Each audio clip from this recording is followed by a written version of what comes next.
তো গাইস আবারও হাজির হয়ে গেলাম অসম এক স্মার্টফোন নিয়ে। আচ্ছা, আপনি কি এমন একটি ফোন খুঁজছেন যেটার price com but camera performance হবে অসম লেভেলের, বিশাল ব্যাটারি থাকবে, সাথে ফাস্ট চার্জিং, একই সাথে ভালো ডিজাইন? তাহলে আমার মনে হয় আজকের এই ফোনটি আপনার জন্য।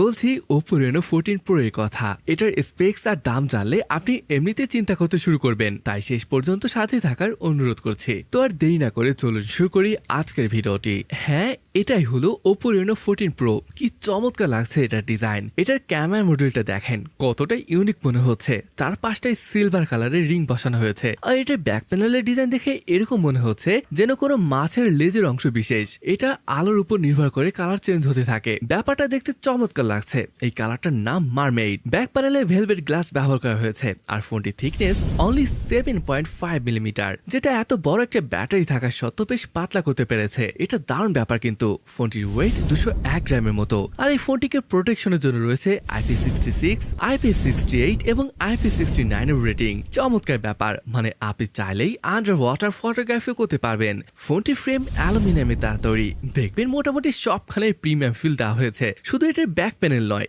আপনি যদি এটার ফ্রন্টে আসেন, এখানে রয়েছে চমৎকার একটি ডিসপ্লে। এটা 6.83 ইঞ্চের আলট্রা ন্যারো বেজেলওয়ালা ডিসপ্লে।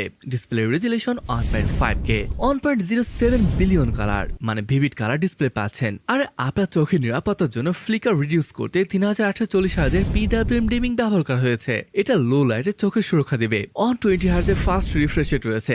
গাইস, বেজেল গুলো দেখেছেন? উপরে বেজেল বা চেন সবগুলোই মনে হচ্ছে সমান সাইজের। যদিও এটার ব্রাইটনেস কিছুটা কম মনে হয়েছে এই লেভেলের অন্যান্য ফোনের তুলনায়, কারণ এখানে ব্যবহার করা হয়েছে 22 নিটসের পিক ব্রাইটনেস। তবে আউটডোরে মনে হয় না কোনো প্রবলেম হবে। এই ফোনের ডিসপ্লেকে প্রোটেক্ট করছে ক্রিস্টাল শিল্ড গ্লাস।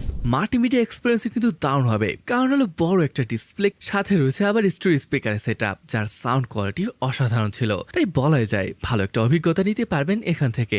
যেমনটা আমি শুরু থেকে বলেছি, এটাতে বড় ব্যাটারি ব্যবহার করা হয়েছে, যেটা সাইজ 6200 mAh এর। আজকাল ফোনগুলোতে কিন্তু বেশ বড় ব্যাটারি ব্যবহার হতে দেখছি। যাই হোক, ফোনটিকে চার্জ করার জন্য এখানে পাচ্ছি 80 ওয়াটের ফাস্ট চার্জিং এর সুবিধা। এছাড়া এটাতে 50 ওয়াটের ওয়্যারলেস চার্জিং এর সুবিধাও থাকবে।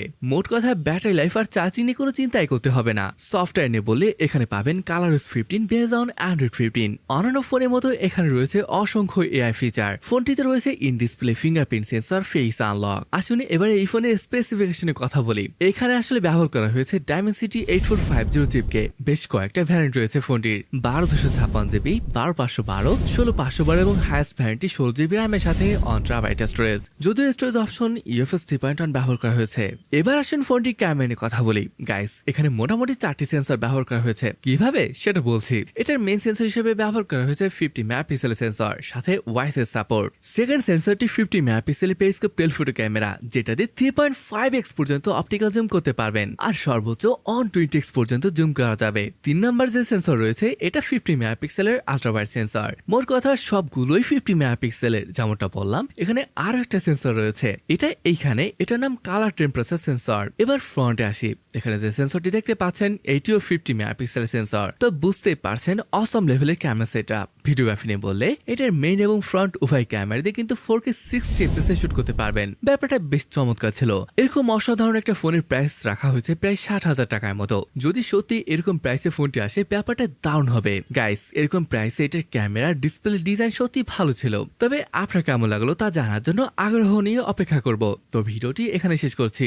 দেখা হবে পরের ভিডিওতে। ততক্ষণ পর্যন্ত ভালো থাকুন। আল্লাহ হাফেজ।